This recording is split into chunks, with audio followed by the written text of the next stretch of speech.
This is where the fun begins. Clear eyes, full hearts, get loose. King Kong ain't got shit on me! And here we go.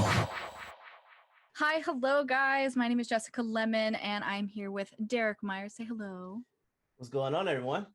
Welcome back to another episode. Yes, we are. You are. You guys are all listening to Realish, where we talk about entertainment stuff. We talk about film, movies, TV shows, things like that. And you may notice, if you have been listening to the show for a bit, that we are missing somebody right now. LJ is actually doing some cool stuff. He's on tour with some of his friends, so he is busy. But that's okay. We have a lot of news stories. We got some cool things to talk about. We have a movie that we watched the other day that we're going to review, a nice, fun family one. Yes. I'm very interested in getting intrigued with what you had to say on that one. Okay. I won't say anything yet. I was gonna, when I was watching it, I was gonna like text you and be like, "Oh my god, something," and then I was like, "No, I gotta save it for the show. I can't talk to you about it right now." But okay, so let's just kind of jump into some of the news stuff that I kind of came across. Yeah. I think you mentioned this. You sent this to me, but I came across it again. The new Exorcist. Did you tell me about Exorcist? that? Yeah, the Exorcist. No, they're coming out another one? No. Okay, so they are coming out with a trilogy. There is a new Exorcist trilogy. It is Ellen Burstyn returns in a $400 million deal for the Exorcist trilogy. $400 million. Insane. Yeah, it's insane. So it's going to be directed by David Gordon Green, who also directed Halloween. And the franchise is going to star another Hamilton person. This time, Leslie Odom Jr. is going to be the star. Yeah, so he's going to be starring in it. He's going to be the father of the possessed kid, who is then seeking out the aid of Burstyn's exorcist character, which is Chris McNeil, who's the mother of the possessed Regan McNeil from the original 1973 film. Really? So, yeah, and they keep talking about how it's not a remake, but it's a continuation, which is kind of what a lot of people are doing now. Yeah. But I think that's like what a lot of those things are doing is they're doing like continuations instead of remakes, which I'm fine with. I prefer a continuation on a good story than like a remake of a good story. Or if they're going to do a remake, just remake what could have been great but was really bad. Yeah. Kind of like with what they're doing with like Avatar: The Last Airbender, the live action. I have my fingers crossed because they just released, that's another news story. I don't have it here, but I was going to talk about it anyway. They just released the main cast for the Netflix series, which I was honestly very afraid of because the original creators backed out of it because the team for like the Netflix team that was working on the show with Brian and Michael weren't aligning. So Brian and Michael are the two creators of Avatar: The Last Airbender. They stepped down, so they left, and I was like, oh no. Like, see, that's the thing about that kind of stuff. Like, how do you make something like stay to the heart of the story and the vision that the creators had without the creators being on board? Yeah, and that's why I was really, really nervous. But they released the photos and the names of the cast for Aang, Katara, Zuko, and Sokka, and I'm actually, they look okay. You know, they look like what they're like supposed to be, because Aang, he's this little like mixed like Filipino kid, which kind of like works, because Aang's supposed to be like based off like the Tibetan monks. The Airbenders are supposed to be based off the Tibetan monks. I have the tattoo. Come on, I'm obsessed with this. And then Katara and Sokka are based off like North American, like Inuit and like just like North American, like indigenous people. Okay. So, and both of them have Native American backgrounds, so that's really good. And then Zuko his character, I think, is based more off of like, I think it's old Chinese, old Japanese, like ruling class from like the way back in the day. Like that's the Fire Nation is kind of based off of that, because there's kind of, it's a mix, like all of the different nations are mixed with different like Asian and like native like cultures. So Okay. looking into who they cast as the actors for that, and um like what they're like supposed to be kind of like influenced by from the what the creators had created, Mm-hmm. I think they're doing good so far. And I think that was one of the biggest things that the creators stepped away from, because Netflix didn't want to do that. They wanted to hire like white people. And Michael and Brian were like, no, Oh, okay. no, no, Okay. no. Okay. But So there this was is such a Netflix series, though. It is, yeah. So it's going to be a Netflix. It's Netflix live action Avatar: The Last Airbender series. So they're Okay. taking the animated version and just making it live action. Okay. But I think they are. I am looking forward to it, because I think they are taking a lot of like the fandom criticism to heart. Mm-hmm. Because originally I think they wanted to hire like white people for these roles, and like literally the entire community was like, no. Yeah. They did that with the M. Night Shyamalan live action, and it was absolute garbage. We don't talk Yeah. about that movie. Yeah. Like, so like I'll fight tooth and nail. The only good thing about that movie was Aang's tattoos. It was the only thing that was good about that movie. That's horrible. it. But That's horrible. yeah, so I'm really hoping, and with like the slight technological advance with like CGI and stuff, I think they'll be able to get the bending done a little bit better. Yeah. For like the Because elements and everything. what year did that movie come out? It was like 2010, right? I think so. I want to say it was probably almost like 10 years ago. Hold on, let me check really quick. Avatar: The Last Airbender. Where are they? 2010, yeah. Yeah, came out in 2010. And like Okay. some of it was like good, but like honestly, it was just really bad. I was so disappointed. Yeah, they've technology has gotten so much better. Yeah, we're with 11 years CGI. in. So Yeah. I really think like with the technological advances we've had in like just film and stuff, because like some of the stuff that they did in this wasn't bad. Yeah. Like some of the CGI in that wasn't terrible, but it was just like too slow, or it was just too, It had no vision. yeah, like it just Yeah. didn't make sense. Like some of the stuff, it's like the characters, they're doing all of these different kind of martial arts, and they're doing a ton of different moves to just have like a tiny thing move, and it's like that doesn't make sense. Yeah. Like in the movie, like they do one stomp and like a whole fucking building lifts up. Like it's I'm really excited. I'm really, really, really tentative. Yeah. But I'm very excited for it, especially now that we have like faces to who's going to be who. Mm-hmm. And like they look different from the cartoon. You're not going to find people that look exactly like the cartoon. Yeah, but, I don't want to find anyone that looks like a cartoon either. Yeah. Even though I've known, never mind. So anyway, back to The Exorcist. No, I knew someone that looked like Gru, legit. Like Groot. Gru. Oh, I thought you said Groot, like from Guardians of the Galaxy. I was like, you met somebody who looks like a tree. No, I mean she wore a scarf and trench coat, and it looked just like him. Kid you That's not. funny. Yeah, that's funny. But are you as excited for The Exorcist? I am. The Exorcist, the original one, was the first horror movie I ever saw. Oh, really? Yeah, I was like 3. 3? Yeah, my dad and my sister were always into like horror and like scary stuff. Like even as like an infant, like we lived in Massachusetts. There's this place every Halloween, the way how we have like Halloween Horror Nights and stuff. There was this place called Spooky World, and it was literally like some tents set up and like some stuff set up in like the middle of like a cornfield in nowhere, Massachusetts. And it was like a horror thing. So there was like haunted house areas. They had like the haunted corn maze, and they would actually take people off of like the truck. So it was like a hayride, like a haunted hayride. Yeah. And they would take people off of the truck, the hayride, and like while bring they're them to like going? while they're going. Like the characters would jump up onto the hayride truck, take people off.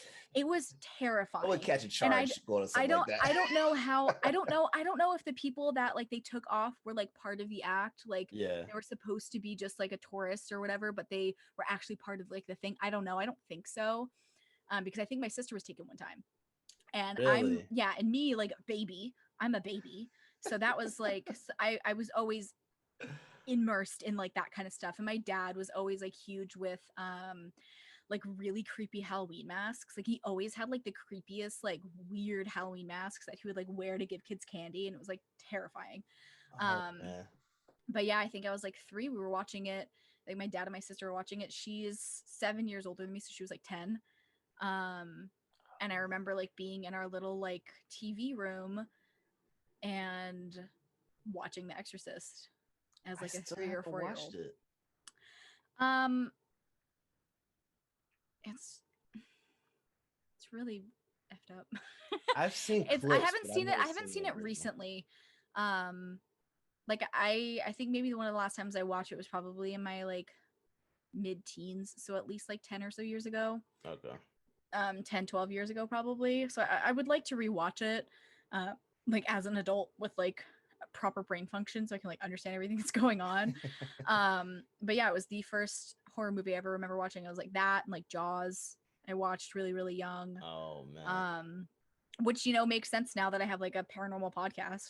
Yeah, no, that fits. That fits perfectly. I worked as a scare actor for a few years, so Did you? yeah, I worked at Busch Gardens or at Okay. their Hallow Scream event. I worked as a scare actor for a few years. Okay. So and I love going to Halloween Horror Nights. I love going to those kind of things. So like I'm excited for this one. And who's directing it? It is David Gordon Green. Okay. Okay. Yeah. So and then Leslie Odom I'm Jr. intrigued. is phenomenal Yeah. performer. So I'm excited to see him in this role. Yeah. I also think it's kind of cool that it's going to be like a black man as like the main character of like a horror movie. Yeah, because you know we die like you either, it's like you either die really quick yeah, or you're like one of the last ones left because you're like I'm not dealing with this. Bye. You like come back and everybody's dead. And you're like I told you. Like, so I think it's going to be interesting. I'll watch it just for that. Yeah. Just to see how and it's they like, do it. and it's cool. I'm actually really happy that there's a lot more like starring roles for people of color right now. I think it's really, really great. Cause I think oh my god, what is his name? He's in the new Star Wars movies. He's British. Oh my god, I cannot think of his name. I like just read it. Wars. Oh my god. Now I have to look it up. It's gonna bug me if I don't. The John Boyega. Boyega. Yeah. Boyega. Yeah. There was like an article about him being like, hey, I'm ready for the leading role in like a period piece, something like Bridgerton. And I think that'd be super cool. Like he's so talented. So it's really nice to see a lot more like people. Same with Avatar. Like all of the main cast are POC, and I'm like, yes, because that's what I wanted. Like I didn't want anybody like, and it's weird because I'm like, there's a lot more opportunity for people of color right now, which is really phenomenal. And like the census just came in, and for the first time ever, like the white population is like the smallest population, and I'm like, good. Yeah. like yes, take over. Get rid of us. This is kind of like my thing with it. I love it for sure, right? Yeah. However, there's certain times with it where I'm kind of like, I find myself kind of confused and conflicted because, say for example, Michael B. Jordan is supposed to be playing Superman in I think it's the HBO Max series. I don't think it's a film, but it's a project for HBO Max that he's supposed to be playing Superman. And I love the idea of a black man being Superman, right? Love it. My issue with it is that DC is just is all over the place. So we don't know what we're doing with this particular universe. So Henry Cavill is Superman in this universe, right? So it's kind of like that's where I'm kind of confused with it. Like, where's the balance with where's like the correlation to it? Yeah, that's something like I get that too, because a lot of people were talking about that with Spider-Man when Miles Morales shows up, and they're like, Spider-Man's not supposed to be like this like black Hispanic kid, like he's just this like goofy white dude. And then you kind of understand more about how like it's the multiverse, and there's like all these different versions of Wait, like the Miles same Morales person. isn't Hispanic? No, he is. Okay, He's black. okay, He's black Hispanic. His okay. I dad's thought black so. and his mom is like Puerto Rican, I think. Right. Oh, so you're saying that he's They were supposed like to? They're saying the that they.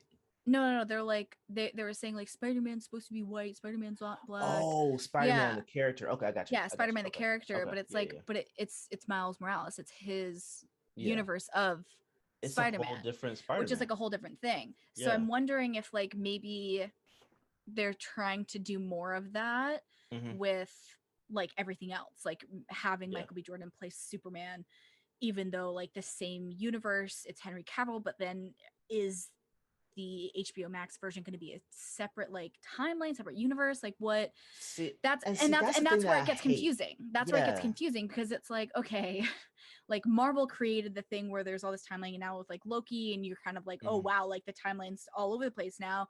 So there's Hmm. all these different possibilities, all these different like variants is what they use Variants. in Yeah. Yeah. um and that and so now it's like, okay, like is everybody trying to do that now? And so like DC. I That's DC's using it just to cover up their stupidity. which Like yeah. Marvel built that up, right? Like Yeah, Marvel yeah. planned it out. DC didn't plan it out. I feel DC like was just like, DC is very oh, they're let's kind of just like go with the flow. go with the flow and just kind Yeah. of just see how things work. I do Yeah, feel like they're yeah. very much like that. Throw stuff to Um the wall and see what sticks. And Meanwhile, when like they the Marvel becomes universe had like all of their most recent stuff planned after like the second Iron Man movie. They're like, all right, we have it's the been next like like planned like 10 years out. yeah, I was like they've got like we've got like the next 10 years. Like they just released their new show What If. Mm-hmm. I haven't watched it yet, but my Yes. roommate was watching it the other day and I was like peeking around, and it's really cool because that's like it's a what if, but they're Yeah. able to create these like different stories Yeah.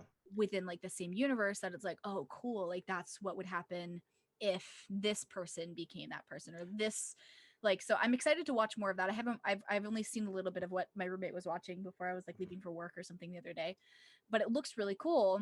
Mm-hmm. And I think that's going to be a really neat way to kind of bring in all these characters. But I do agree with what you're saying is like some studios almost seem like they're pushing POC characters or Yeah. POC actors into characters that aren't. Yeah. And that I can understand. Yeah. Like in a comic book, like a character's a character, and to Mm-hmm. just change the character like really does kind of pull away from like the comic. Yeah. But like some of the comic book characters, like you never see their face, like you don't know what color they are, like so Yeah. why does it matter, you know? Which And it's making like Nick Fury, Samuel L. Jackson, like his race didn't have anything to do with his actual storyline, yeah. right? And So that's the I'm thing is like okay with that. Black Panther could not be played by anybody other than like a No black one. man. Yeah, So literally. and like the another story I wanted to talk about for like the new stuff is Shang Oh, Shang-Chi. yes, Yes. Shang-Chi. So that was another one I wanted to talk about. Where, oh, there it is. I was like, where's the article? Um so like nobody other than like an Asian man would have been able to play that character. So it's like Right. there's specific characters where their race does matter to who their character is, and then there's some Yeah. that don't, and it like Yeah. doesn't really matter. I mean, Right. technically Superman's an alien, like So it makes sense. so He could be black or whatever. he could literally be orange or purple or Yeah. green, like it doesn't Yeah. matter. Yeah. So that's one of those things that it's like he was just perceived in the original comics as a white man because like that's what was popular, And you know, during that white. time, And during that time it was still pretty racist. So even though things are still pretty racist now, like even Yeah. then it was worse. Yeah.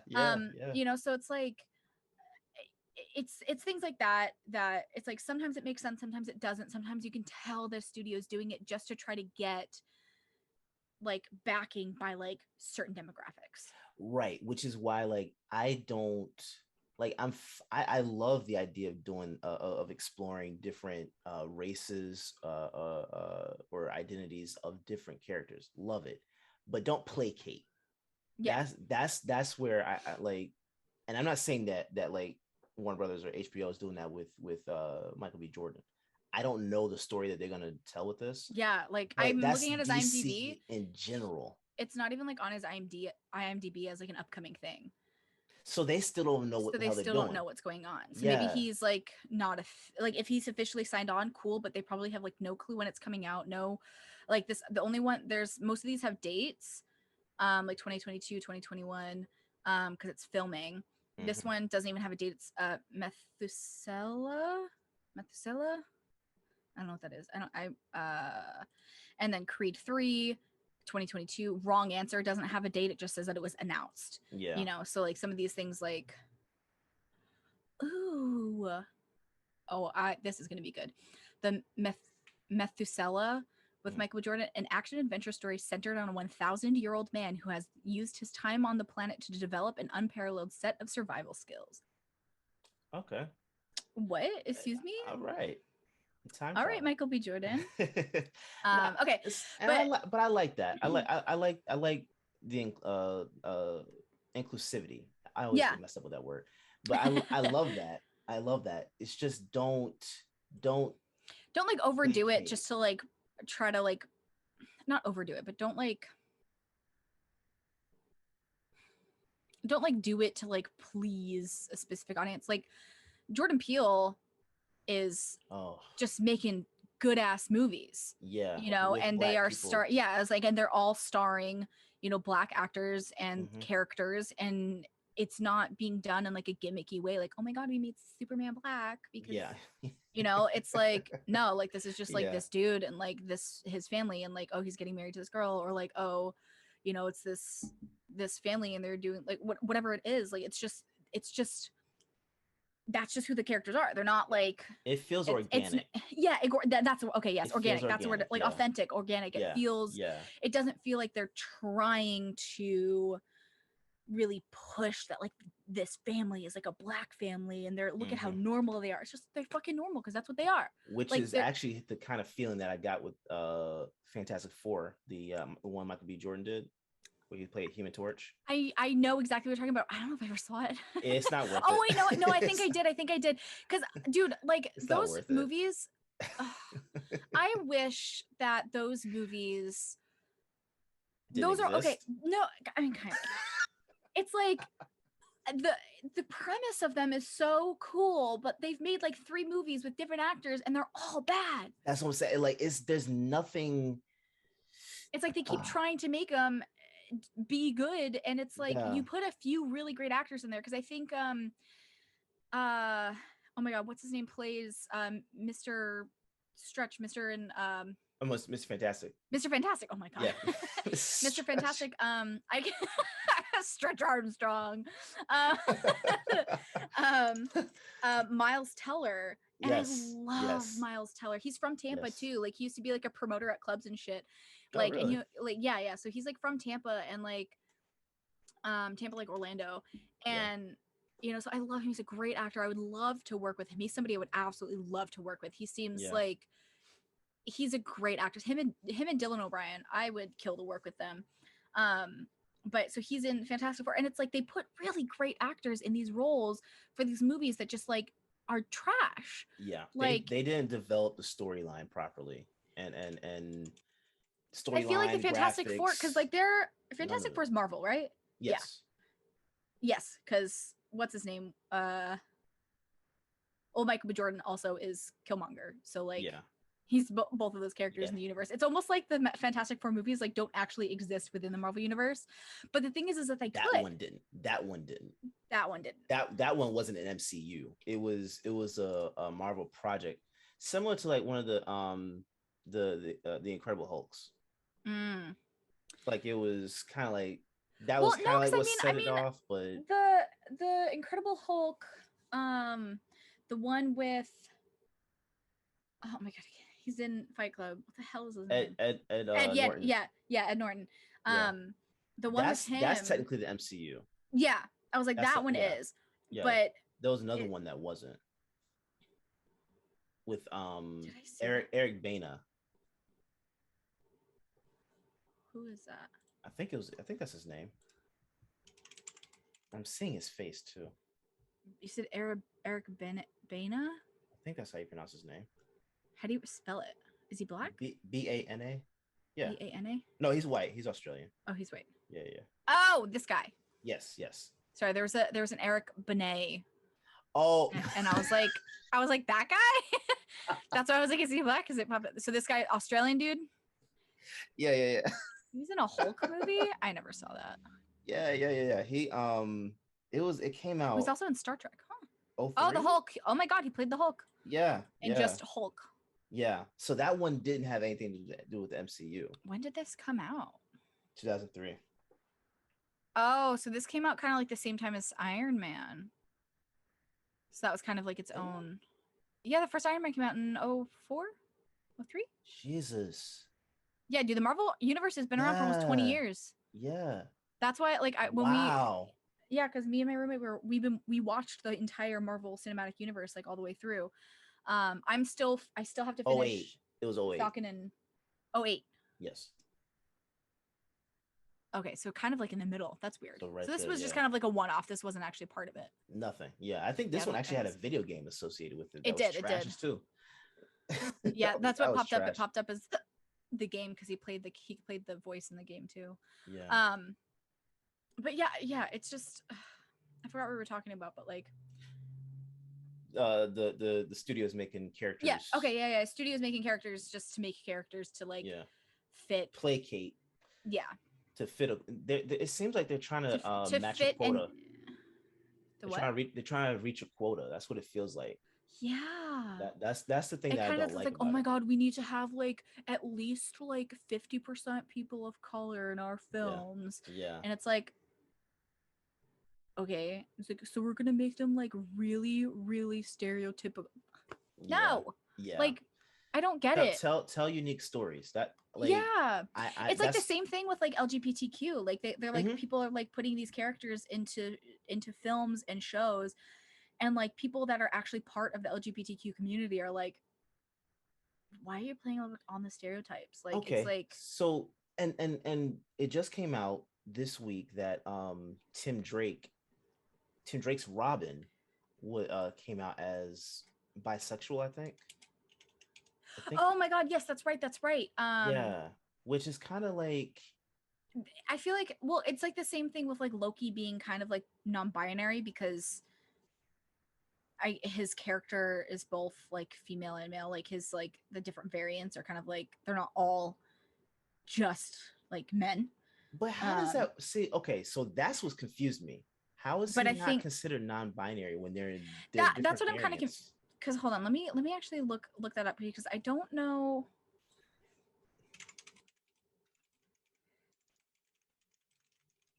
Because to be completely honest, I don't even really care about a superhero's sexuality. To be completely honest, it literally doesn't matter. Like if they're badass, they're badass. Like it doesn't add anything to the story. And that's the thing is like all of these films that are coming out are creating these characters that have these stereotypes that like it's like it's like they're doing it to be part of the story versus just being like, yeah, this character is like gay, like and they're making like his husband's at home with their kids, like right, and they're making like these announcements about it. Like like that's the thing about it that weirds me out because we're not doing that with straight characters. So just build it into the story, just let it be something that's organic, and I'll enjoy it either way. I don't have a problem with it. I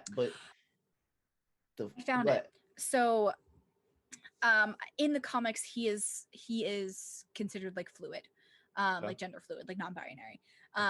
So that was something that was present, an aspect of his identity that was present in the original comics. Loki? And so yes, Loki. And so then viewers could have missed the barrier breaking detail. The preview shows it quickly on Loki's time variance authority TVA file, visibly towards the end of the clip. If you look closely, you'll notice Loki's sex is labeled fluid. Okay. So it's something that was in the comics. It's something that they kind of just like hinted to, but it wasn't like a huge deal in the show. It's not like it was like, oh, I'm gender fluid. It was like it's which just didn't make sense to me because they made an announcement about it. And then when you watch the show, it's just like where like that had nothing to do with the progress of the story. Sorry, I'm looking at like the clip now. Where is it? Oh, it's too blurry. I can't read it. I have to Yeah, I look mean into that. Let me it's see not that. it's not like it's like they announced it because it's like it's not hugely, and I think maybe that's why they did it, because it's not like hugely detrimental to the story, Mm-hmm. but it creates that character that other gender fluid non-binary people can be like, that's me. And I think that that's really important too, to have that representation, because I do too. The but I will be completely honest with you. A lot of these terms, I'm lost on. So that's why, like, for me, maybe it's one of those things where, because I don't know, everything there is to know about it, Mhm. where I don't know how it fits into the story. Yeah, I can understand that, because I know probably more than like just your average person, just because of like my friends and like Mm-hmm. who I know. Like some of my best friends are trans. I have a lot of people that are in the LGBT community that are like part of my life, so I Mm-hmm. know a little bit. I'm still learning too. There's Yeah. still stuff like something will pop up and I'm like, what the hell does that mean? Yeah, I'm still Um trying to figure out the whole pronoun thing. So that's why really? I just leave it alone. Really? I Yeah, I so try to be as diplomatic as possible. If someone tells me that, I'll say it. like But you'll respect it, but yeah, yeah. I mean it's literally like it's like who you like identify as. Like if like your name's Derrick, but what if you prefer to be called like Anthony? Mm-hmm. Like that was just like, you know what, I prefer this name Anthony. Mm-hmm. That's who I feel like I am. I'm not a Derrick, I'm an Anthony. It's like, okay, cool, I'm gonna call you Anthony. Okay. you know it's somebody with like their pronouns. They'd be like, hey, like I feel more of like a he him. Like I feel like if you're talking about me, I'd rather you be like, oh yeah, he did this, or let's go tell him, Okay. versus Okay. oh yeah, she did that, because it's like you're like, oh, but like that doesn't feel comfortable with me. Like I don't like that. It's like you, it's like, oh, Derrick, you're like, oh, but that's not my name. Like my name's Anthony. Yeah, yeah, you yeah. know like does Gotcha. that kind of, Gotcha.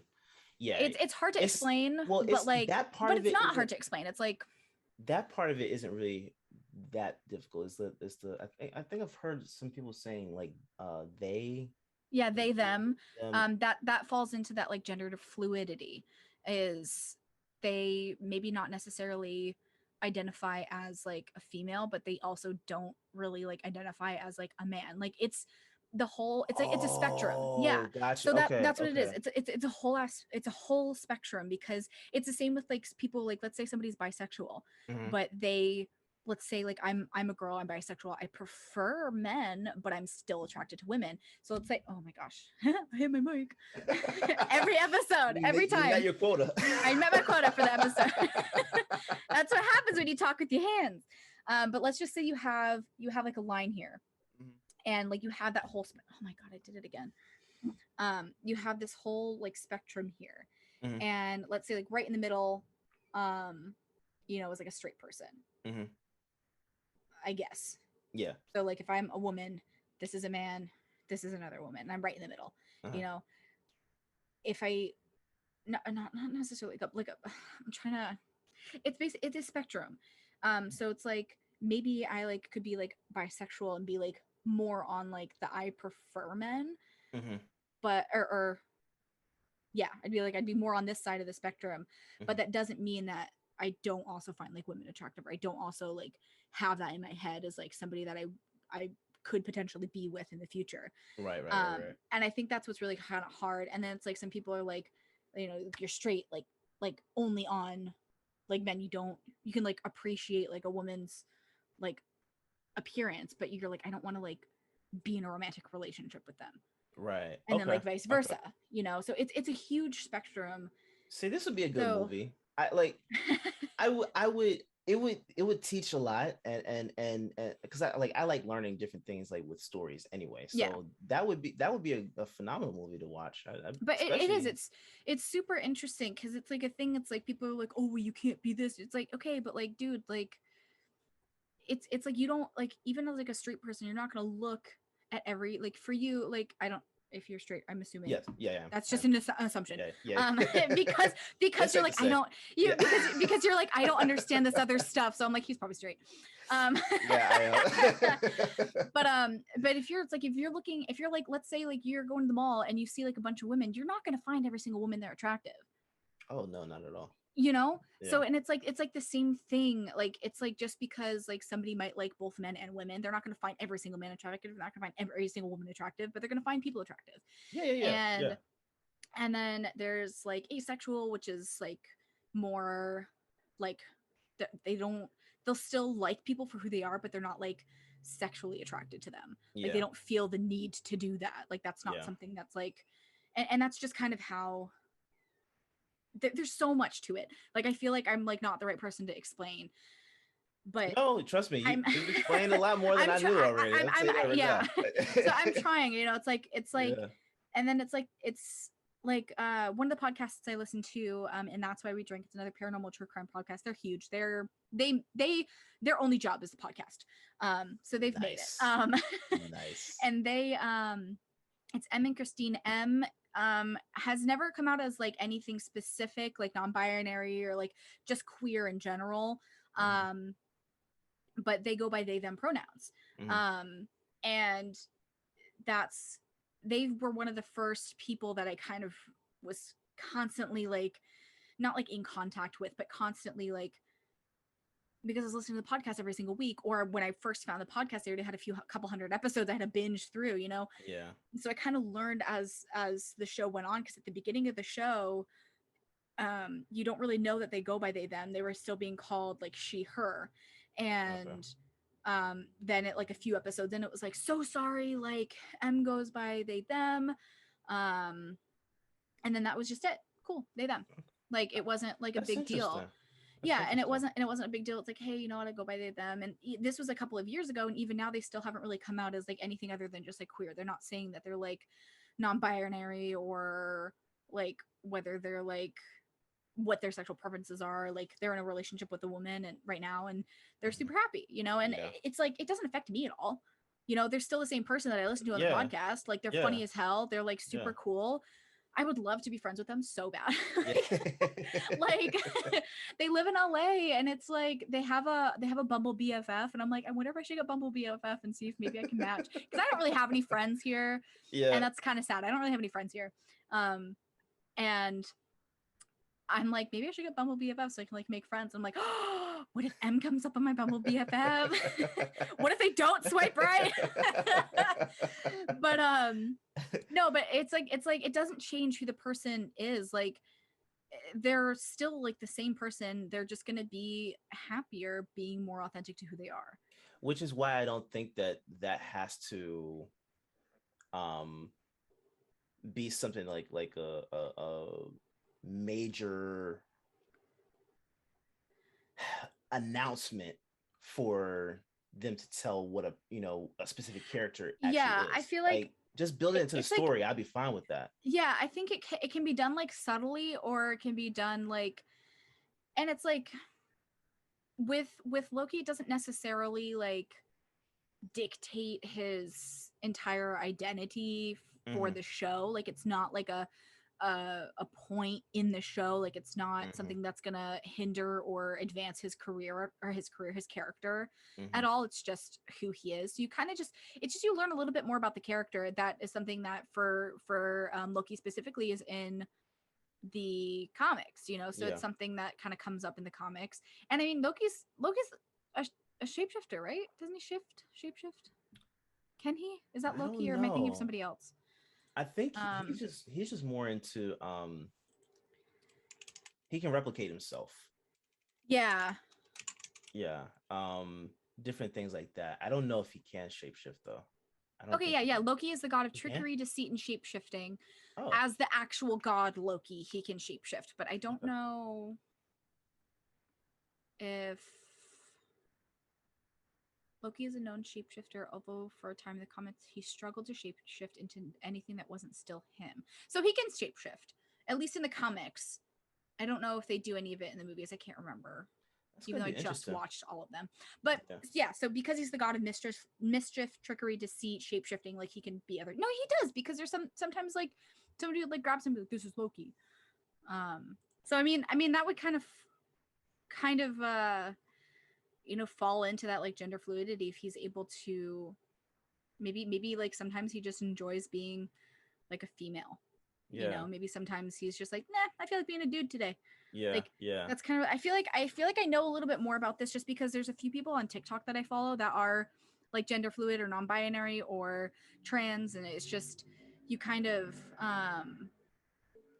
it's like sometimes I'll see their videos and they're like very very feminine, and sometimes I see Yeah. their video and they're like super hyper masculine, and it's like I think I'm immersed in a lot of that Mhm. through just like my TikTok, because I watch too much TikTok. But I think that's how I know a little bit more. But I mean, it's like I feel like it's important to have like characters that are LGBTQ, but like also not like blatantly.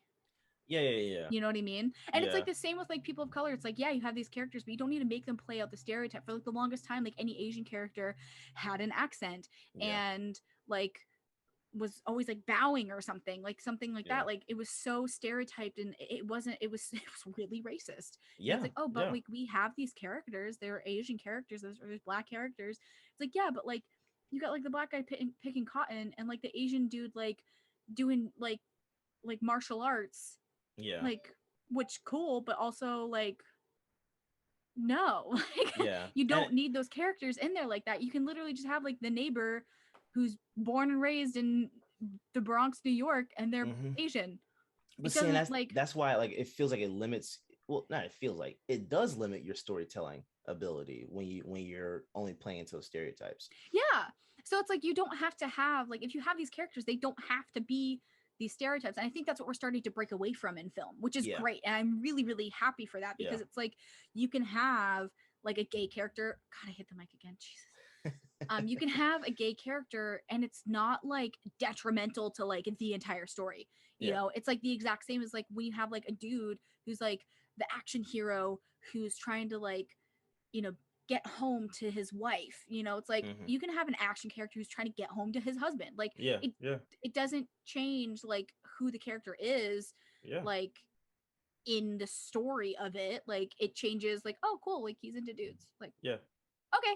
Yeah. He just beat the shit out of that other guy though, and that was fucking Yeah. cool. Yeah. Yeah. Like it doesn't change like it, and it shouldn't. I know for some people it does, but it should not change your view of that character just because they're a certain race or a certain identify in a certain way. Yeah. Yeah. Like Yeah. it's Yeah.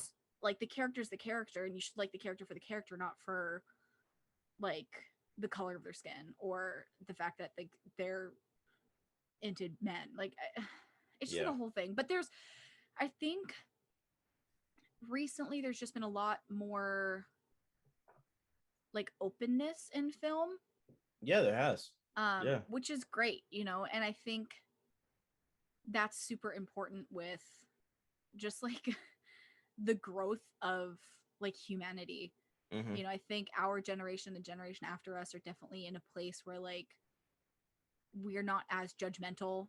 Like Yeah. there's definitely still some people that are like in our generation that were raised by like racist people, Mhm. but there's a lot of people that were raised by racist people that met other people and grew and like learned more about other people and different cultures, and they're pulling away from what they were raised as, and Mhm. they're gonna sit there and raise their kids differently now. To be better. Yeah, to be better, Yeah. to not judge people based on the color of their skin, but on the rest of their quote. but on the oh my god, what's the rest of the quote? It's like to not judge people based on Content the of the color of their character. skin. Content of the character. Oh my god. I was gonna say their characteristics, but I was like, Yeah. that's not the word. Yeah. Yeah. But yeah, so and I think that's important. It's becoming something that's a lot more common. And it's not. people of color, people in the LGBT community, specifically people of color in the LGBT community, Oh yeah. have been fighting so hard for so long to have the opportunities that they have today. Yeah. And Yeah. they fought for that, and they don't ever want anybody like them to have to do that same fight. They want it to be Easier for the next easier for generation. them.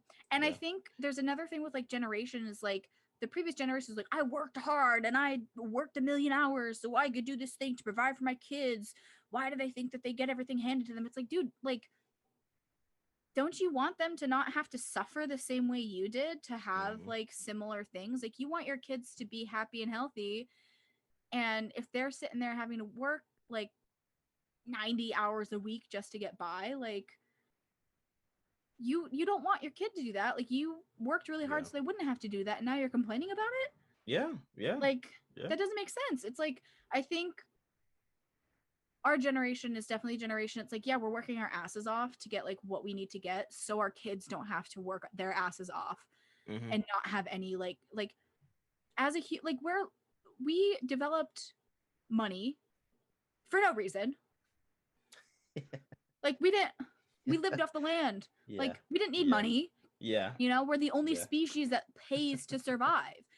And if like, I think I was reading this thing about how lions, majority of their time, they're just chilling.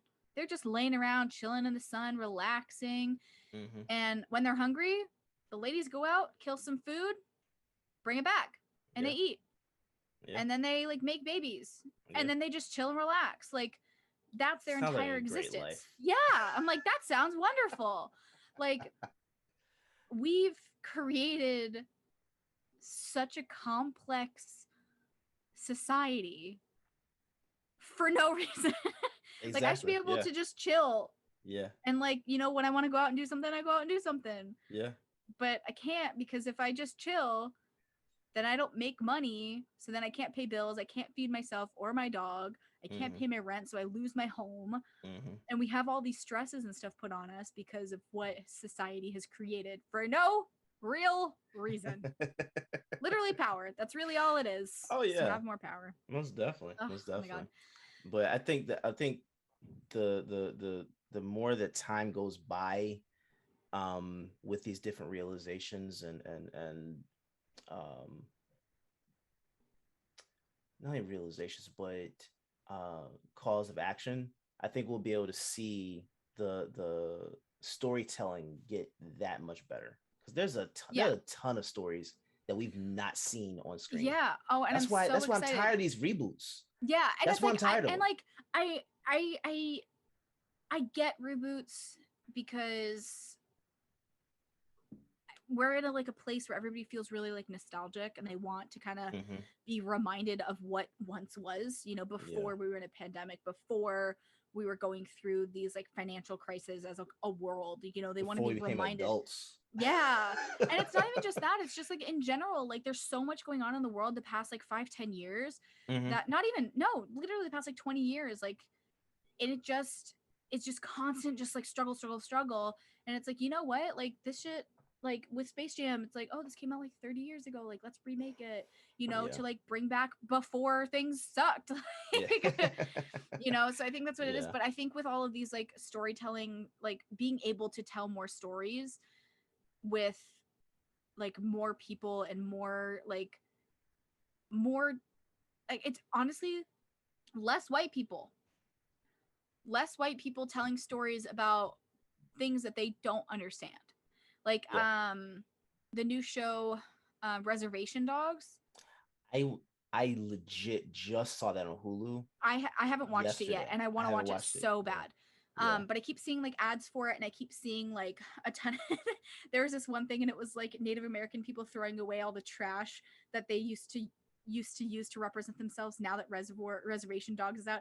And it was just like somebody was just like throwing something out, but it was like photoshopped in like the Indian in the cupboard and all of those other like movies that like had like some kind of like Native American-ness to them, or just like indigenous to them, that they were using, that was their representation. But it's like, this is like literally people from like, I think was like Oklahoma or something, like a small town like Oklahoma, where the tribe has like lived there forever, and they've just, it's like a modern day, like it represents who they are now more than anything else. So they like, and I was like, that's great, you know. Yeah. And one of the things I read about that show is that like they have the talent. There is like Native American indigenous talent, but they don't live in Los Angeles. They don't live in New York City. You know, they live in these like smaller rural towns in like the Midwest. Um and that's what they did for the show. They went to the Midwest. They went to these towns Yeah. to find these actors that are authentic to the story that they're telling. Yeah. And they're getting input from people in that community to tell a story. Like I'm really excited to watch it. I haven't watched it yet, but Yeah. everything I've seen is really, really good. I follow a few like Native American people on TikTok. And they talk about like they've been like, the show's great. So I'm like, oh wow, like you're Good. hyping this show up Good. because it represents you and who you are and who your community is. Yeah. That's what I want to see. I want to see more of that. I don't want to see all these stereotypes. I want to see what it's actually like, you know. Yeah. And like, they're normal people, but they have traditions and they have things in their culture that they do continue to do. And I want to see that. I love learning about cultures. I think that's like, I'm a huge history person. Like, one of my absolute favorite shows in the world is Expedition Unknown by Josh Gates. And he's the host of the show, but he's an archaeologist, and he literally travels the world. A lot of it's like spooky stuff, scary stuff, not scary stuff, but like spooky stuff, or just like treasure hunting. But he really goes into the history and the cultures of these peoples that he's going to be in the places of. And then the most recent episode he's in, it's like a small village, like still like a village in South America, and somewhere in Central America, Central South America. I can't remember the country that he's in. But it's gonna bug me. I think it's South America. I don't know. He's looking for like El Dorado, and I don't remember what country that's supposed to be in. Anyway, but he's with this like a tribe that's still like a tribe. Oh, and nice. Yeah, and like he's like smoking tobacco that they give him as part of like a rite of passage to bring him to like to open his spirits up to receive the information. And it's beautiful. And like, he's one of those people, he's super respect. He's a big old burly white dude, but he's so goofy and so like in tune with like understanding other cultures. Yeah. And it's I love the show because he really does work with all these other cultures, and he fully immerses himself in them, and you get to see that on the show, and it's super cool. And I think that that's really important. Like, I'd rather watch something like that, or I'd rather watch a show like Reservation Dogs, where it's like really showing you what it's like to live, versus like all these stupid stereotypes. Like, you don't need to have a stereotype for somebody to be like, oh, that's like that's a Native American, or that's an Indian, whatever. Like, no, like they're people, you know. Like, sorry, I'm tangenting. No, you're good. You're good. I love it. I love it. No, I agree though. I'm intrigued with seeing how many more projects we get in, you know, a short amount of time, especially coming out of once the pandemic is fully over, being able to see how much more creative people will be. Yeah. Oh yeah. Storytelling. 100%. Being able to put different characters on screen. Like, I'm actually intrigued with, and I think they have a full like a big opportunity in front of them, because with these, like with the Suicide Squad, for example, characters we don't know those characters. They have their own comics, but we don't know who they are. Whatever. Basically, this is a blank canvas. You can pretty much write what you want with, you know, different representation and different identities and stuff like that. You can do that with a lot of these characters, and make different spinoffs, which would make it creates original content that we have. If they did that. It's like it creates this content that we're starving for. We're starving for new content, and it's like, you have so many of these characters that you can create films for, that you can create shows for, that Mhm. people will watch. Like, it sounds silly, like the what's her name, with the rats in Suicide Squad. Yes. Like you Yeah, feel like, oh, that's weird, like she just has like rats, like that's not, but she like kicked ass in the movie, and now I she want to did. know more about her story. Yeah. You know, so Yeah. it's like, okay, I want to learn more about this, and it's like, Yeah. oh, but it's just like a rat. It's like, nah, it's cool. Yeah. You know, and you want to learn more about these characters, and there's so much of that, and then you can create new characters, and I think that's going to be really important with film and stuff over the next, decade. Yeah. Is Yeah. Yeah. I think it's creating I think all we're this. at a turning point actually. Yeah. Oh, absolutely. Yeah. It's almost like a new renaissance, like in film. Pretty much. Yeah. I'm gonna pause really quick. I'm gonna go check the tub. Yeah. Yeah, you do. Okay, I'll be right back. Hold on. Yeah. I'm not going anywhere. You can stay there.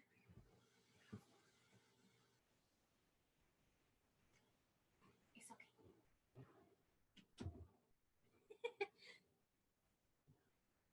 Bowie's looking at me like, Mom, what are you doing? I'm not gonna get in that tub. Don't worry, it's not for you. It's in case we lose water, Bubba. Okay. So okay, let's jump into we tangent a lot. Yeah. We covered a couple- lot though. We did a couple quick little things. Emma Stone is confirmed to star in Cruella sequel. Yes.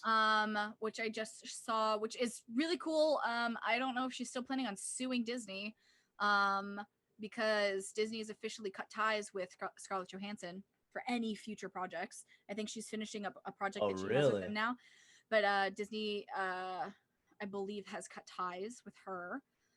So we'll see how that goes. I remember reading that Emma Stone was going to sue Disney, but now she's doing the Cruella sequel, so we'll see. I wonder how that affects The Rock and Emily Blunt's lawsuit. That was I'm curious on what's going on with that one as well. I already brought up What If, and like how that show can change thing, or just kind of show us a little bit more. Really good. This is Emma Stone. Miss Halle Berry turned 55 on Saturday. Wow. 55. She still looks like she's like 20. Yeah. She literally, like, I don't understand. She looks so good. But she literally turned. Yeah. A lot of water. Yeah. A lot of good genetics. Yep. But yeah, dude, she is 55 years old. It's like Jennifer Lopez, J-Lo. We were talking about her the other day. I'm like, damn, like, yeah, these ladies are killing it. I want to look like them when I'm 55. You know, in another like 20 years, like that's what I want to look like. Yeah, they're killing it. They're killing it. Ryan Murphy. So American Horror Story, he's going to be doing like a full series, just American Story. So he's going to be working on American, like the new one. Yeah. The new American Horror Story. I think it's out. I think it's coming. I think it's out already. Oh. But he's working on American Sports Story, American Love Story, American Crime Story. So he's working on like spin-offs from American Horror Story to expand the franchise, which is kind of cool. That's gonna be great. Yeah, so I guess American Horror Story has been American Horror Story. They've had that for like 10 years. But American Crime Story expands his franchise of domestic dramas. And he is going to be having 2 new spin-offs, American Sports Story and American Love Story. That was announced on Friday. Nice. So the 2 new series already have topics for their first season. Sports will base its first installment on Gladiator, Aaron Hernandez, and football. Oh. Oh, snap. Okay. All right. I'm with that. That's going to be a lot. Okay. That's going to be a good one. That's going to be a good one. Like a deep one. Yeah. Did you see that one? I think, if I'm not mistaken, they did the one with O.J. Simpson. Did they? Yeah. With his trial and all that. Cuba Gooding Jr. played him. I don't think that was part of the. That's not the same series? No, because this one hasn't started yet. This is the first. It's gonna have for the first season is gonna be the first installment's going to be Gladiator, Aaron Hernandez, and football. Okay. It's gonna the rise and fall and death of the NFL star, convicted murderer, exploring the connections of the desperate strands of his identity, his family, his career, his suicide, and the legacy in sports and American culture. American Love Story will first explore the whirlwind courtship and marriage of John F. Kennedy Jr., who died in a 1999 plane crash, and Carolyn Bassett. All right. Yeah, so that'll be kind of cool. American Horror Story double feature, Impeachment, American Crime Story due September 7th, which focuses on Bill Clinton's affair with Monica Lewinsky in the 1990s. I'm looking forward to that one. Yeah. That's gonna be a good one. Honestly, though, like, I feel like Ryan Murphy is probably one of the best film TV creators right now. I think TV, because he does he doesn't really do movies. Just by how successful his shows have been. Yeah. You know, he just knows what works. Yeah. So anything that he makes, I'm very much like excited to see. Yeah, I'm with that. Oh, FX just has a lot of great They programming. really do. Very, very good. The Mayans, company. Amazing show. I haven't watched that yet. I don't want to watch it. I want to watch it so bad. There's so many shows. It's just crazy. Like I told, like my life's so busy, and like trying to like find time to watch like a movie like every once in a while. Like it took so long for me and my roommate to get through the Marvel movies because there's like 20 of them, and like I'm still watching the shows. Like I still haven't finished Falcon and Winter Soldier. I still have a few episodes of that left, so it's like, oh yeah, that one was really good. It's a lot. But yeah, so that's another one. Jennifer Hudson is starring in Aretha, or Respect. Yeah, she's playing Aretha. So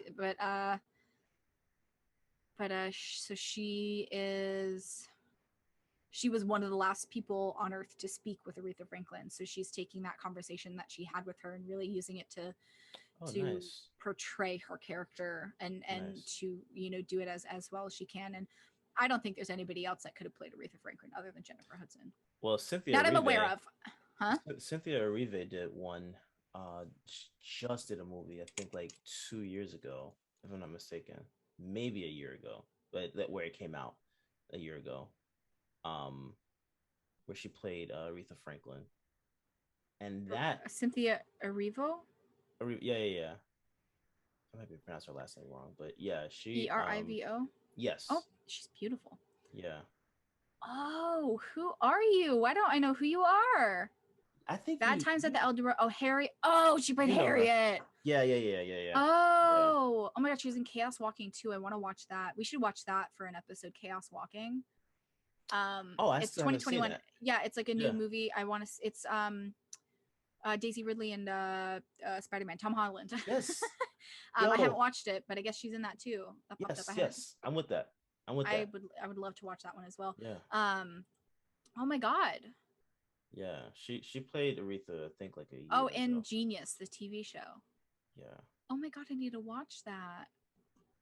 I don't really know too much of her as an actress. Oh, she's good. She's good. Yeah, literally looking at like what series she's on HBO that was, I forgot the name of that series, but she did a great job.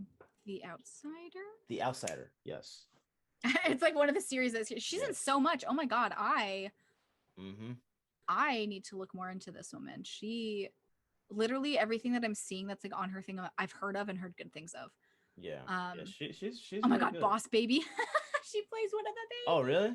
Yeah, Boss Baby Back in Business, the TV series. She's the turtleneck superstar CEO baby. See, I still haven't seen the first one, so I didn't want to watch the. Oh, it's cute. It's really cute. I haven't watched the show, but like the movies are cute.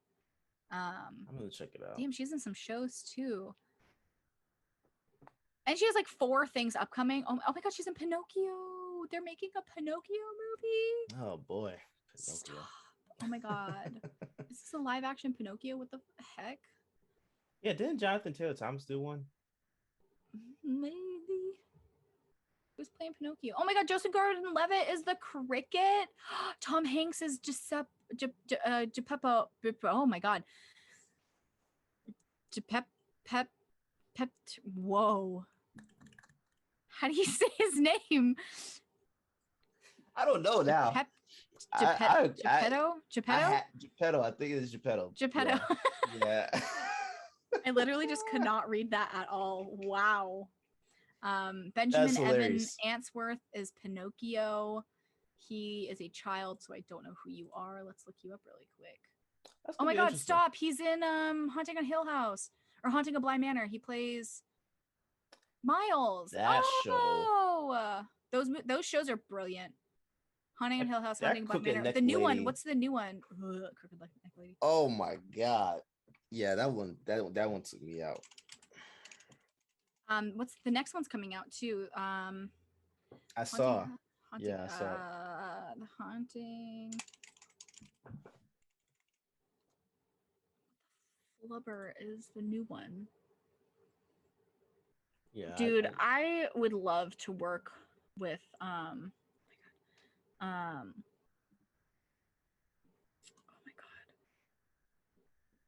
Victoria Pedretti. Or McKenna Grace. Victoria Pedretti plays Nell. So the crooked neck lady. Oh yeah. Oh yeah. And McKenna Grace plays young Theo. McKenna Grace is such a great little actress. I'm so excited to see her future. Like she's gonna do so much. But Victoria Pedretti, I think she's in the new season of You as well. I think there's a new season of that coming out. Yeah. I couldn't get into that show. Wait, how many seasons are there? 2? 3? 3. It says 3 seasons. Yeah, I couldn't get into it at all. I watched like some of it. I'm gonna be honest, I didn't finish it. But I liked it. I just had to be like in the headspace for it. Yeah. I was good on that show. I watched like 3 or 4 episodes and I was like, yeah, this is not for me. Not for me. What is the new one? 20. Oh, okay. 2021 is kicking off some haunting news. Netflix has no plans to drop a 3rd installment. Oh no, that's not good news. Netflix. I thought it meant like no plans to drop it. Like they're not gonna drop the one that they already have. But now I'm reading it again out loud. I'm like, oh, they have no plans to drop a 3rd installment, so they don't have a 3rd one planned. That's sad. Oh, but this was January. Hold on. This isn't recent. I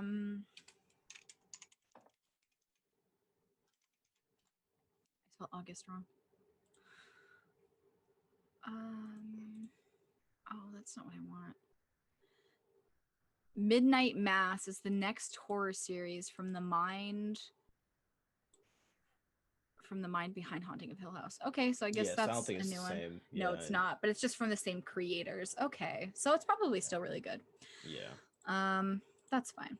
Okay, so are you ready to get into the review for the movie? Yeah, let's get into it.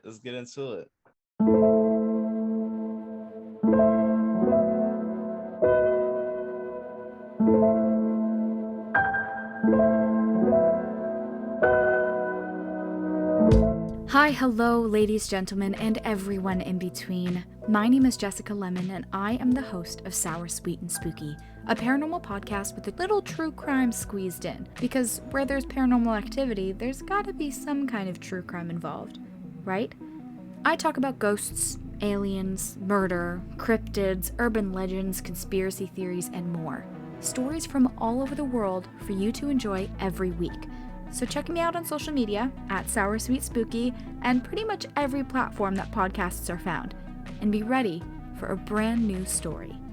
Oh, and remember, stay sour, stay sweet, stay spooky. All right, so this week we watched Vivo. Super cute movie. I had only seen a couple billboards for it, so I didn't really know what it was. And then I saw that it was on like Netflix, and I was like, oh, this looks cute. Vivo is a 2021 American computer animated musical comedy drama film produced by Sony Pictures. The film was directed by Kirk D'Amico and co-created by Brandon Jeffords from a screenplay by D'Amico and, oh my goodness, Quiaria Algeria Hudes. Apologies, Miss Hudes. I don't know how to pronounce your name. I should have looked up how to pronounce her name. Quiaria Algeria Hudes. That's probably as close as I'm going to get without butchering it more.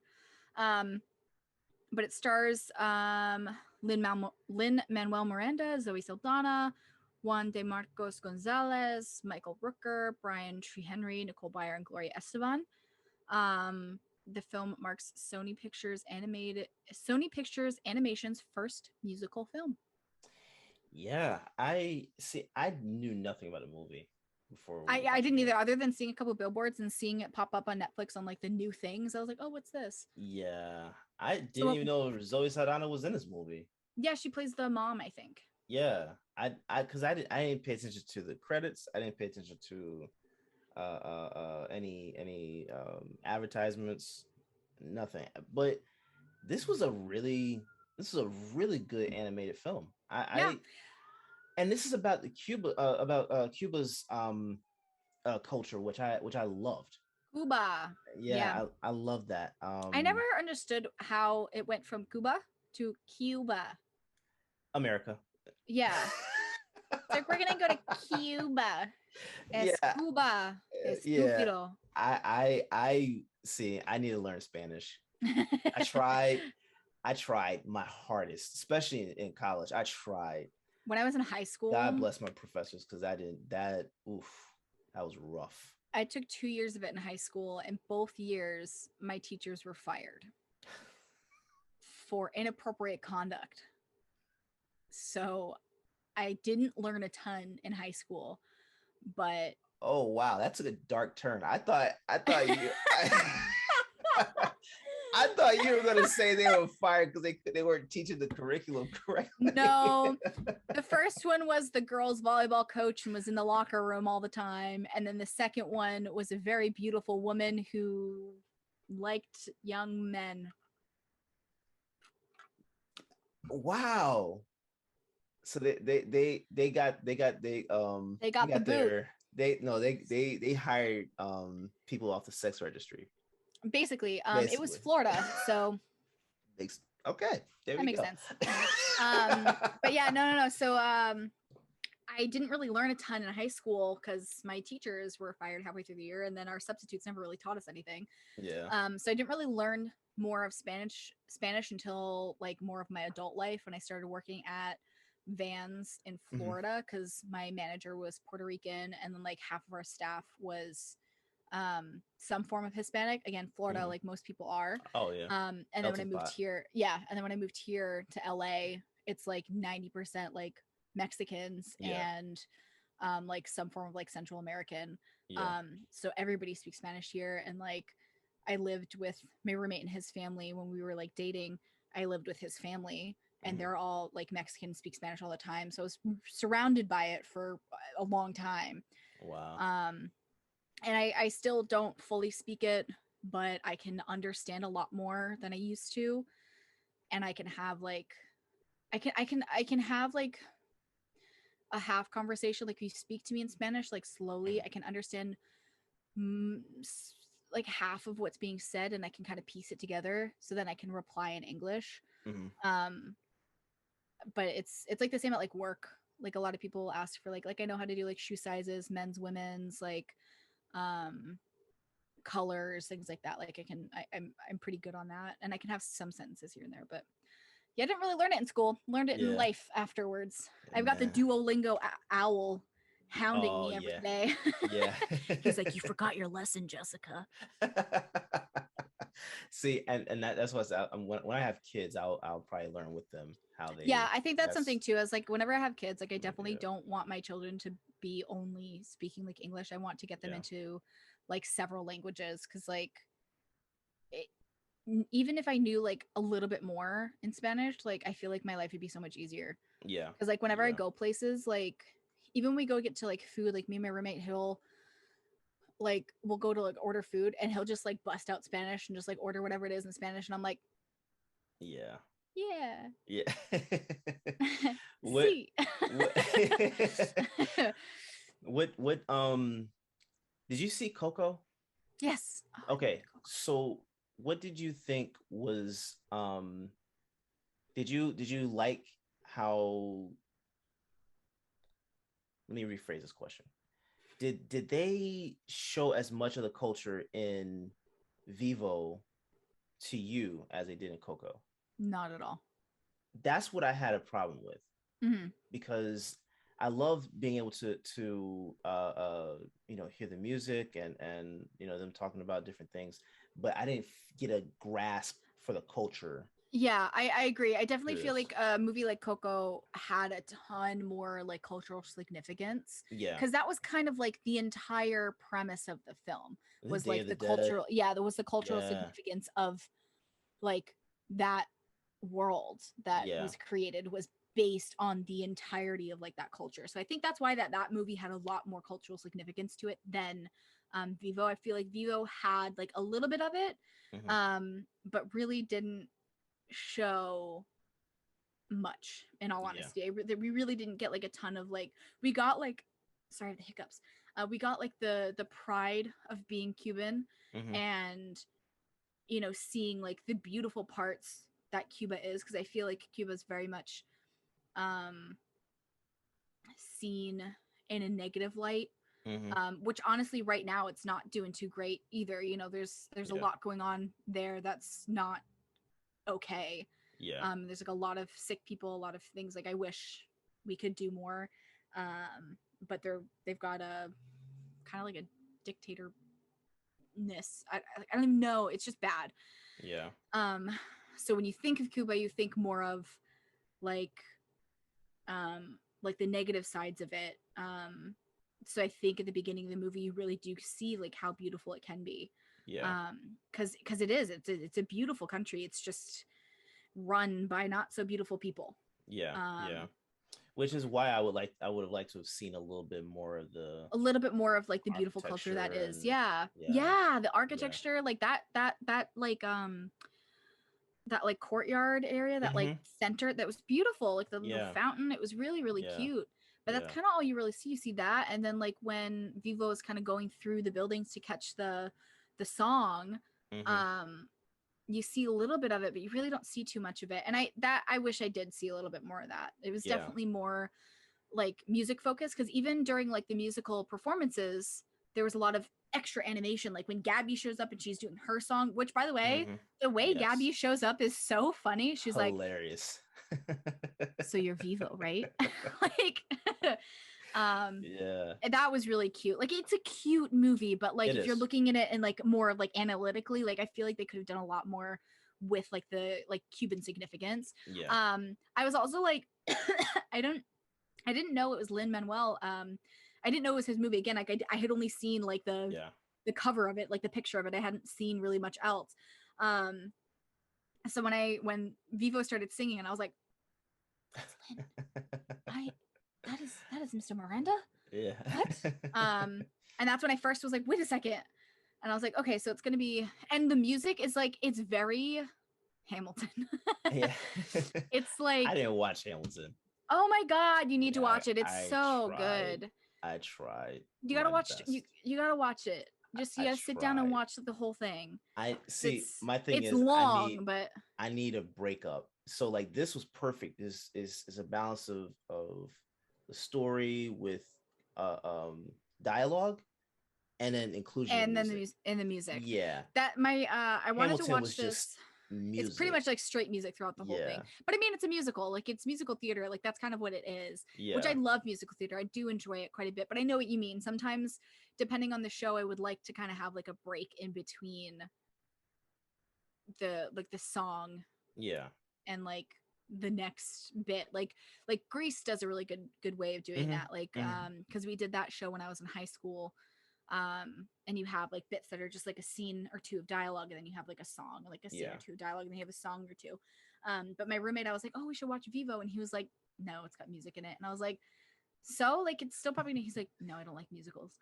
Like refused to listen just because there was music in it. But I think maybe Yeah. he's like same boat as you, is needs like a break up in between, like having Yeah. like some music, some like scenes of dialogue and things going on. Because this slick reminded me of animated films like when we were kids. It's like Lion Yeah, King, yeah. Aladdin, where it's a dialogue in there, but they have the songs that progress the movie as The movie, well. yeah, it pushes the movie forward a Yeah, little bit. yeah, Yeah. I like that. Um, I like that. yeah, no, I definitely did. I thought it was cute. I love musicals. Like Yeah. I love musicals. I love like fun kids movies. There was one part when Gabby was showing her phone to her mom in the kitchen, Hmm. and the animation on the phone reminded me of that Netflix movie that came out. It was the something family. Was it an animation? Yes. Oh my god, what is it called? The Mitchells versus the Machines. Oh, I still haven't watched that. Oh, it's good. It's a good Okay. one. Okay. But yeah, the Mitchells versus I wrote the Marshalls and I was like, no, the Mitchells versus the Machines. Because the kid in that, the girl in that, like she creates all these like animations and stuff, and is like Mhm. always showing them on her phone. And then just in general, the animation of that movie kind of has some like similarness to it. But so when she showed her phone That and she was was like, "This is what I do," hilarious. yeah, it was so funny. That was her like goodbye to like the Yeah. group. I was like, "This girl, I like her." Yeah. But her thing, she when she showed that, I just got suddenly like brought back to the Mitchells versus the Machines because it was a very similar animation that what she made. Mhm. And I was curious if the same people were involved at all, Mhm. and I didn't look it up. I'm gonna hold on. Yeah, no, the animation in this film overall was just It was good. It was originally supposed to be a DreamWorks film back in like 2010. Lynn brought it to DreamWorks, and it's just really. like there was because DreamWorks was going through like a ton of different changes. I think like 2015 is when they like completely like turned over like a ton of stuff. So when Lin Manuel went in like 2010 ish, I think, Mhm. to try to get this movie made, there was just so much stuff going on that they were like, no.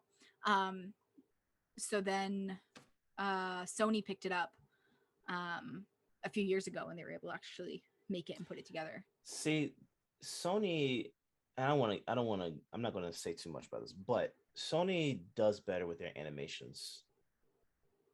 I'm starting to see that because they did that with Amazing the Amazing Spider-Man. What was that? Spider-Verse. Yeah, It did the same thing with that, like it won an it's Oscar. Like they did a really good yeah. job with it. Yeah, so I like and I just love the different colors. I think that's one thing that this movie caught very well. Vibrant colors. It was a very bright, and I think that's something too with like culturally.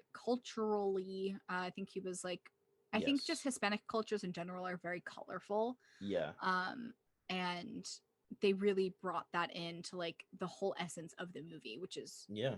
was great. Yeah, especially when they brought the movie when the story came over to Florida. Mhm. Um I mean, of course, because it's a melting pot there, it's the same thing. Yeah, It was bright and I just thought they did a phenomenal job with all that. yeah, they definitely did. I enjoyed it. Like it was like visually like nice to watch. Like it wasn't too crazy. Yeah. It was the snake. Oh, the snake. The snake was fun because I heard Lin Manuel's voice, I was like, hold on a second. Yeah. And oh no, sorry, I just closed that up. When I first heard his voice, I was like, oh my god, who else is in this? And so I looked it up. And I saw that. Oh my god, what is his name? Michael Rooker. Yes, yeah. I saw him and I was like, who is he playing? Yeah. And then like when the snake popped up, I was like, oh. Yeah. Because like the whole cast is like Hispanic, and then there's just like Michael. And I was like, who are you? And he's like the invasive python species of the Everglades. And I'm like, that makes sense. Yeah, I loved it. This was This was perfect. They did a great job. I They think did. the little girls that Oh my that god, were the Girl choosing. Scouts. Oh my god. I It was so funny. They're like, they were oh my that god. was a perfect villainous character. I can't really say It that was like because they she weren't was a because like it's villain. like She was just a it was the opposite. antagonist. That's what it Yeah, was. yeah, Like the only real antagonist of the film were the three girls, the blonde girl specifically from yeah. Because the other the Girl girls just Scouts. basically couldn't care less. One girl Yeah, was they just were like eating, and the other one whatever. was just following along. She Dude, was when she just was like when she was like, we'll just like get rid of it, we'll recycle it. And she was like, yeah, what? He goes, eat it. And she's like, okay. And she yeah. like walks over, goes to about to go eat the paper. I was like, oh my God. And That see, was that's really the thing. funny. Like that is real. I went to school with someone who used to eat tissue paper, like I the used to toilet eat paper. paper when I was like in elementary school. I don't know why. I'm gonna be honest, I have literally no clue why. I think I just as like a kid, even now, like I have to like chew on stuff a lot. Like I'll chew on Yeah, like water bottle caps a lot. yeah. Um, I was always like a pen cap chewer. Oh wow. Um, I like the ends of pencils. I was Mm-hmm. always like a chewer. I don't know why. Um, I'll probably when I go see a therapist, I'll bring it up and they'll be like, "This is why Yeah. you're crazy." And I'll be like, "I knew that. Okay, cool." But so I think like that's probably why like when I had paper, you know, so I was like, "Oh, I'm gonna Yeah. chew on the paper." That's Um, hilarious. so Yeah. it was funny when that came up. I was like, ah. Yeah. Yeah, this is good. This was when you were talking about earlier about uh nostalgia. Mhm. This was kind of like that for me. Like Yeah. it just felt nostalgic in I'm trying to. storytelling. There was like an animated movie from when I was like younger, and I can't think of what it is. But for some reason, this I kept getting like weird like just like it's like memory thing, like nostalgic Hmm. moments. Like something would happen, and I'm like, why does this feel familiar? Yeah. And Yeah. I think it's just because it takes on the same kind of like storyline that you know old Disney movies did, where it would Yep. have like the song would just kind of progress some things. Um, And you but just don't see that kind of approach with films anymore. At least not yeah, with animated films. You don't really see that. And I that's the part of it that I really appreciated with this movie. Um, who played the little girl? um, oh, that's not the right one. Gabby. Yeah, hold on. Oh, I'm Actually, never gonna be able to pronounce her name. Ynairally Simo. I'm never gonna be able to pronounce her first name, but she did a phenomenal job. Inarly Simo, Yeah, Inar. How do you pronounce your name? Inari, Inarly. Oh, yeah. she's 14. She's New Yorker. Migrated from the Dominican Republic. Oh, her parents migrated from the Dominican Was Republic. she the one that was singing? Probably. Because she did a great job. Like she did a great job with that role. What is the song? It's like, I moved to the beat of my own drum. Yeah, I moved yeah. to the beat of my own drum. It I was so like that. cute. I like It that. was such like a fun movie. Like it's definitely like a fun kids movie. Like if I brought Yes. kids to that, like I 100% can see like an 8-year-old running around and like doing the dance and like singing to that song. You know, I Mm-hmm. feel like that's definitely a song that um like kids are gonna just like love. Yeah. And then like the movie too, like it does kind of like hit some points because when the when the paper oh no not just when oh my god, what is his name, the old man, Andres. Andreas, Yeah. when he died, I like knew it, like Oh yeah. he was like falling asleep on the couch and he was like tugging him. I was like, that's so cute. And he's like, well, it's not gonna pack it. This thing's not gonna pack itself. And so he like Yeah. packed up the suitcase and he got up. I was like, Oh, you knew at that point he was gone. yeah, like I knew before like the monkey, I was like, oh my god, what if he's dead? He's probably dead. I didn't even take that into consideration. Oh my god, that was like my first thought. So when he like went over to him and like went to like grab his hand, and I was like, oh no, I was right. And so I cried a little bit then because that was really sad. I cried a little bit when the song got ruined in the water. Oh yeah. And I was like, oh my god, like when he was trying to catch it right before it went to the fountain and he caught it, I was like, oh, okay, cool. Like I took a deep breath because I was like, oh my god. And then I cried again when Martha was singing those are song. all points I didn't even cry. I was also just like in a weirdly emotional state anyway. Yeah. Do you know what part really hit me?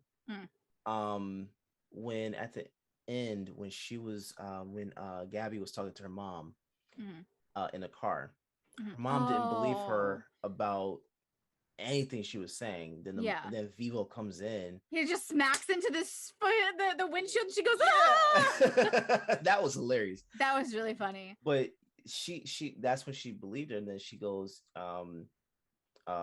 when Gabby says that she didn't even get to tell her dad that she loved him. Yeah. Oh, that's the part that hit me.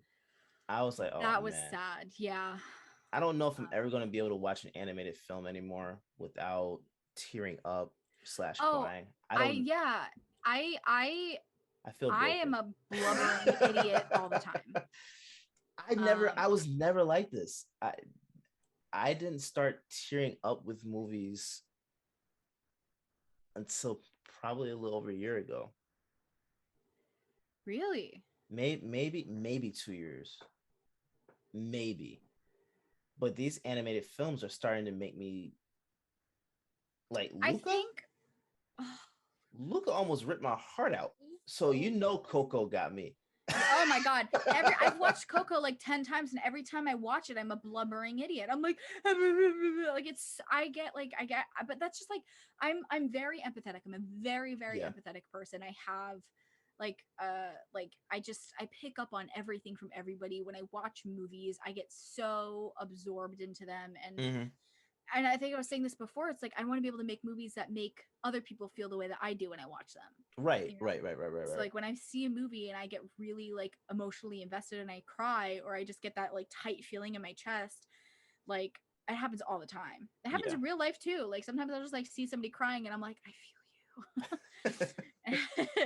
And so like all of those movies, like for as long as I can remember, I've been like that. Even my dad, like I notice like sometimes like I'll just like see him. He does this thing. He'll be like sitting and his feet will be crossed. And it's like his feet are crossed. And like when he gets emotional, his foot starts to like move a little bit. And then like a few minutes later, I look up and he's just like, yeah. See, I think so that's the thing about it, being a man watching movies. Like it's kind of like I've always been able to feel whatever feeling a movie makes you feel, that right? What they're trying to like make it. Yeah. I can always feel that. But when it came to like tearing up and crying and stuff like that, I think that's where it stopped. That's where it stopped. I'm not crying. Crying. No.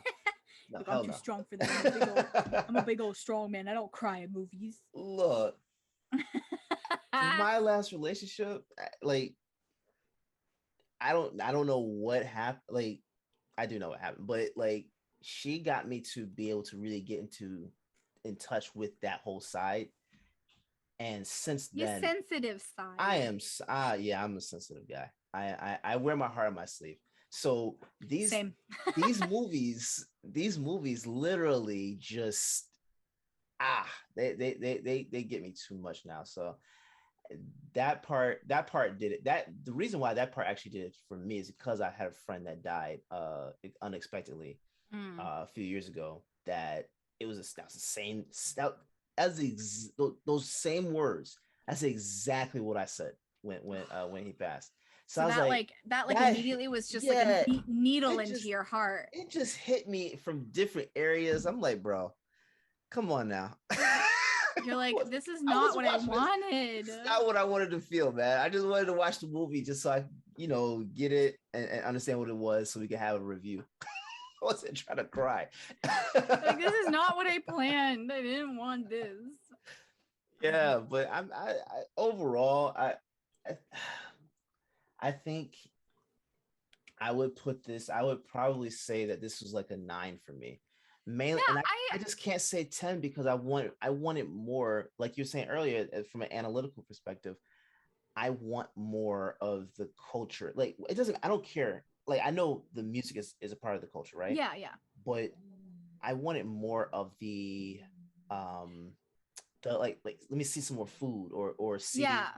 let me More see like more cultural attire. significance. Yeah, Yeah. like different things like that. Like Like maybe like one of the dances that's very like common, or like the something. food. Like they Yes. didn't even have anybody eating like Cubans. I don't know if that's like a actual from Cuba or if that's something Mhm. that was created like in like Miami or something from by Cubans. I'm not 100% Yeah. sure, but that's like Yeah. people are like, oh, Cuban. You think about like the Cuban sandwich from Cuba, but like I don't know Yeah. if it's actually from. I'm probably just talking to my ass. No, But like, but that's true because like there's stuff that you would think might have more cultural relevance to it. yeah. And we always saw what Gabby eat was like meatballs that she threw into the microwave. Oh my Like, god, yeah, yeah. you know what I'm saying? Like So it wasn't, I yeah, wanted more. I wanted yeah, more, yeah, So that 100%. No, I even get that. show Rose, was it Rose or Rosa? Rosa. Rosa. So even show her cooking or something. Like I just wanted something like that to Yeah. really like I fully think feel invested into the culture. what it kind of like really was though is like back to stereotypes. Yeah. We can fall back into that. It's like Yeah. we wanted to see more of that like culture in it, but like also like a lot of Cuban Americans are literally just normal. They don't have a ton of like Cuban influence in their life. They do, they speak Spanish. They definitely like have like some of those like characteristics, but really it's like they they go to their day job. They come Yeah. home, they eat Yeah. McDonald's, they make pizza, Yeah. they heat Yeah. up chicken nuggets in the microwave. Like Yeah. it's not like they come home every day and are like, "Oh, I'm going to make this big grand meal and it's going to be amazing for me and my family." It's like that's not, like, and like even in the movie they didn't really have like accents or anything either, which was kind of like I didn't dislike Outside that. of because Like outside of the Rosa actual, really kind of had a more subtle yeah, accent, it was there, but which I very, love. yeah, Yeah, yeah, I'm because fine with that. That's more because relevant to the yeah, area of Florida. Yeah. yeah, because it's like I like because like Miami specifically, like it's very Cuban. It's like little Cuba, Mm-hmm. and it's so like saturated with that culture, but it's still like very like Americanized. Yeah. Right. So like I don't feel like I needed to see more culture from like Rosa and Gabby. I feel like I needed to see more of it while like Vivo was with While they Andres were in in Cuba. Cuba. Yeah. Yeah, that's exactly how I felt. Because once you got over to Florida, it's kind of like we It's like, know what that environment is. We yeah. know what the culture is, flamingos and all that. We get it. That was so funny. That was hilarious. They were like, oh, plastic flamingos. They were like, Florida's weird. And I was like, it appreciate is. that line was phenomenal. It was so funny. It was like, Loved Florida's it. weird. I was like, bro, you're right. I lived there for 15 years. It's really weird. Yeah, I love that. But yeah, when they're in Cuba, it would have been nice to see. I didn't think they had to kill Andre that fast. Ugh. At least show him have his last meal or something. You know what I'm saying? Like, I wonder if they were trying to do like how at the beginning of Up, oh yeah, how that just everything just happens really fast and you're just like heartbroken. I wonder if maybe they're like, this is all fun. Just kidding, he's dead. You don't expect it like that. That's what shocked me. That's why it shocked me, because like you're saying you already knew that he was dead when he was in a chair. Yeah. I didn't.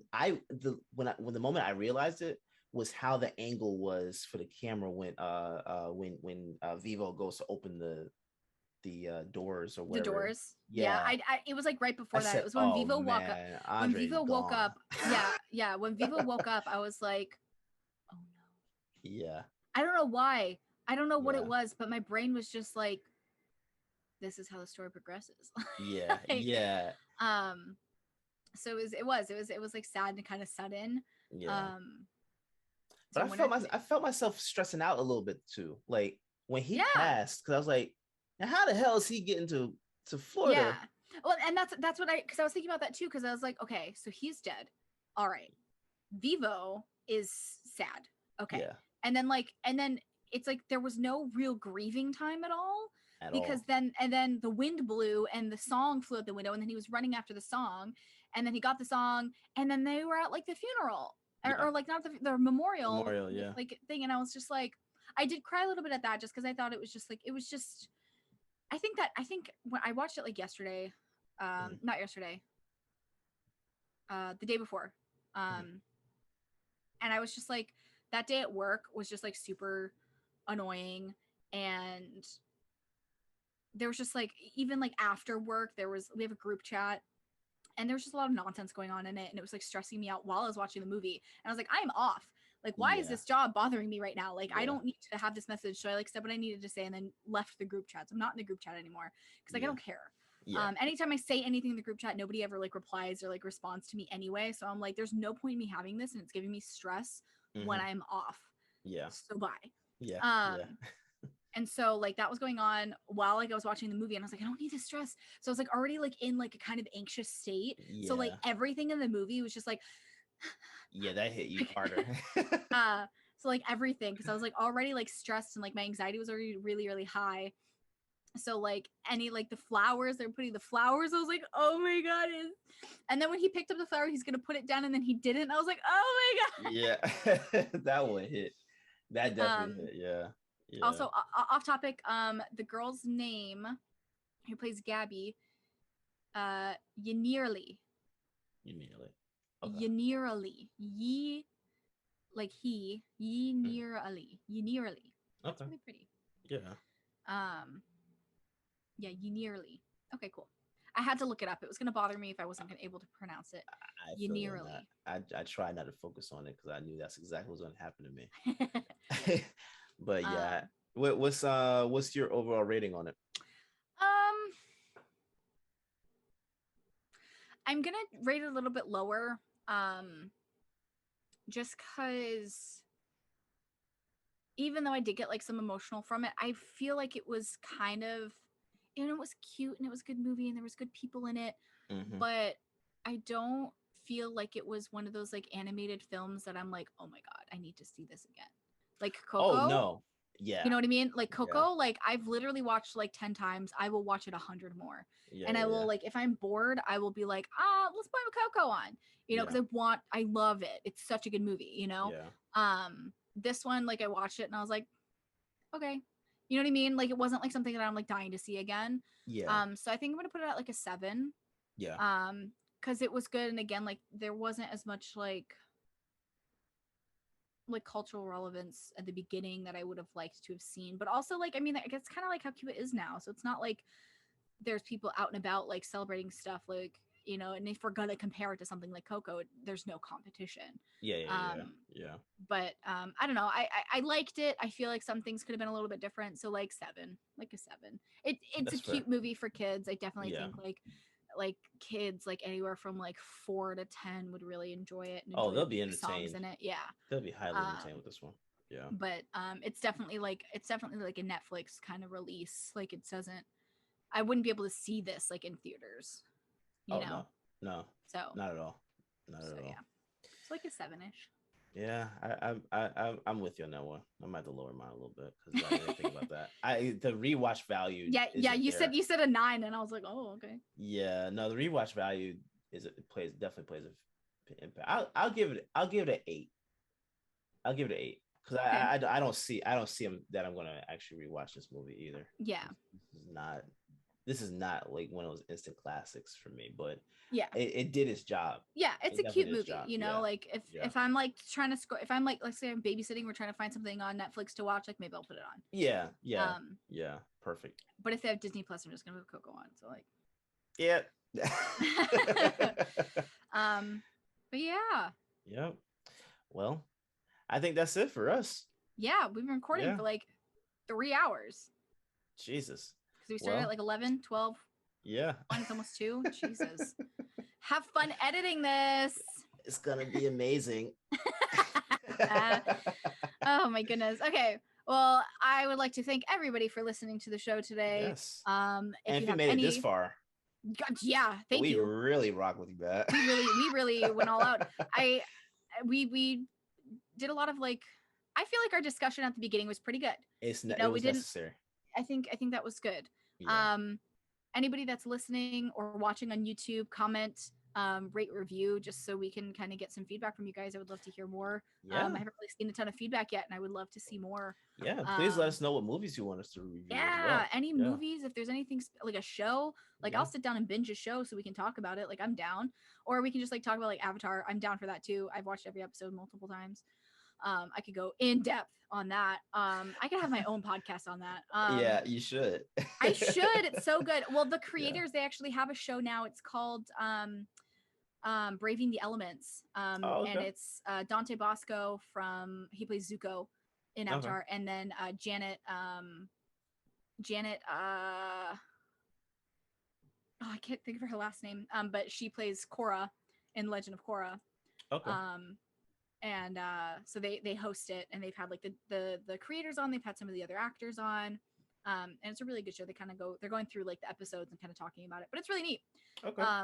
But as a fan, maybe I could probably have my own show. It'd be great. You should. But okay. Anyway, so everybody, if you have any questions, just let us know. We have our social medias. We got just like the comment section on YouTube. We've got a Facebook, Instagram. We got it all. So reach out, let us know. Rate and review the show, because that's how we get more recognition, and then maybe can make money from selling out and getting sponsors. Which there's nothing against, because there's nothing against that. Yeah. But yeah, that's the so plan. for listening. We'll catch y'all next week. Bye.